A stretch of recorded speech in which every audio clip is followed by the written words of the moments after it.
My name is Maria and I'm a nurse at Curie. I'm going to talk about what to expect in someone's last weeks, days and hours of life.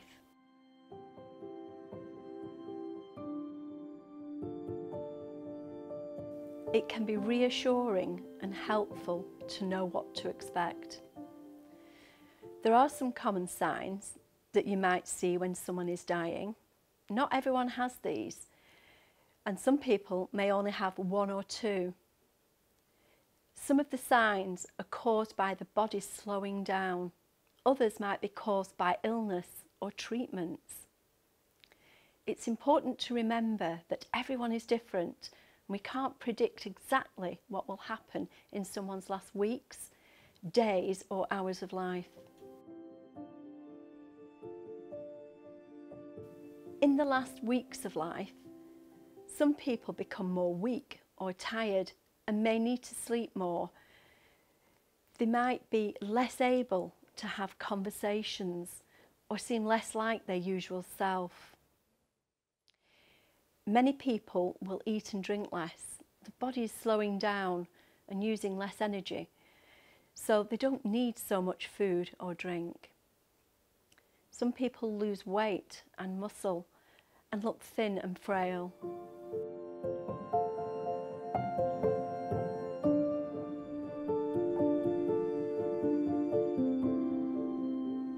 During the final weeks of Simon's life, he became less mobile. He had problems with his knees and couldn't walk, so we had to go into a hospital bed downstairs in the house. During the last few weeks, we noticed that her energy levels were definitely going down.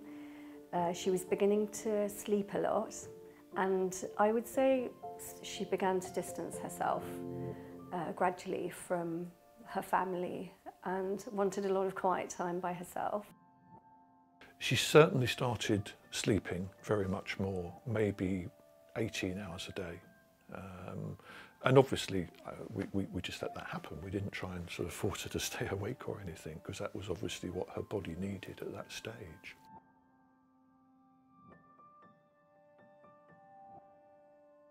In the last days of someone's life, some people feel restless or agitated and find it difficult to feel comfortable and relaxed. Some people may have physical symptoms like a sore or dry mouth, feeling sick or experiencing pain. Some people might be confused or seem disorientated. Some may feel breathless or short of breath. The breathlessness that she had was very much caused by the pneumonia and the damage to her lungs, which may not be the case with every disease. But certainly that breathlessness, was something that carried on for the last fortnight. One of the other symptoms of the chemotherapy was that it causes a lot of mouth ulcers. So she was in some distress from that, and that's why she liked all these cool, smooth liquids, just to help that a little bit. There was what the medical people call agitation. For me and my brother and my dad, it was quite uncomfortable to watch because we'd never seen my mum in that way. The doctors explained to me that that was normal for somebody who is terminally ill. Agitation means things like arms flailing. Sometimes there's a crying noise that was coming from Mum, which was very unfamiliar for us as her children. So there were times that as a carer I felt that I wasn't doing okay. A person may lose control of their bladder or bowels as their muscles relax. The skin might look slightly blue or become mottled and feel cold to touch. Some people have noisy breathing. This can happen if mucus has built up in someone's throat or airways and they aren't able to cough or clear their airways. Breathing may slow down and become irregular. It might stop and then start, or there might be pauses or stops between breaths. The person might lose consciousness, but they may still have some awareness of other people in the room.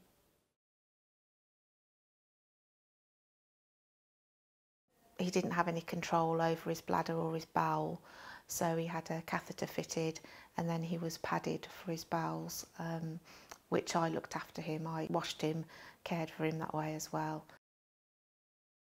Her breathing changed. So initially her breathing was quite deep, and then there's a kind of a raspiness to her breathing and it becomes a little bit more shallow.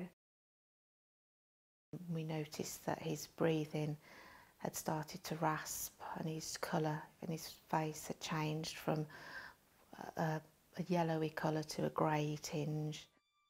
Towards the end, Simon lost consciousness a day and a half, and he never came round again. It was a slow deterioration.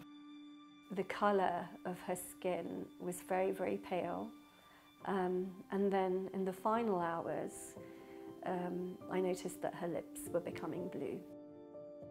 It was very peaceful, it was very quiet.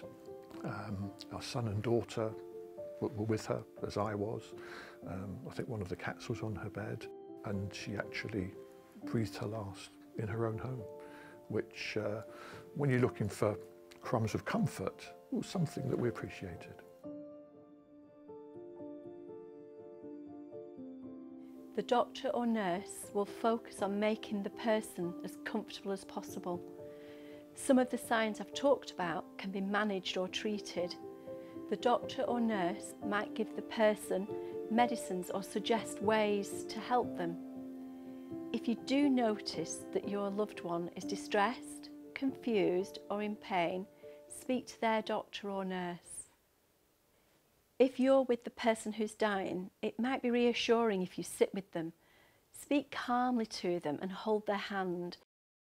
This might be a really difficult time for you. You might have a lot going on and be worried about the future. It's important to be kind to yourself.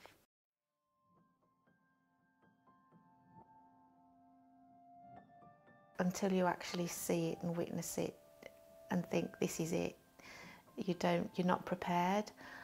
I wish that I'd have taken some more help for people to come. Arm yourself with as much knowledge as possible. For me, it was having practical knowledge, where the GP had those conversations with us, where he gave us a steer on what was coming down the track.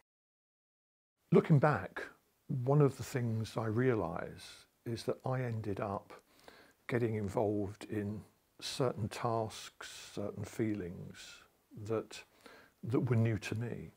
And some of them were quite challenging, but I think when your motivation is to make a very bad situation as good as it can be, it's amazing what you can achieve. When I first knew what was going to happen, you think you can't cope. You think there's no way, how am I going to deal with this? But somewhere inside you get an inner strength and you can deal with anything. It's hard, it's heartbreaking.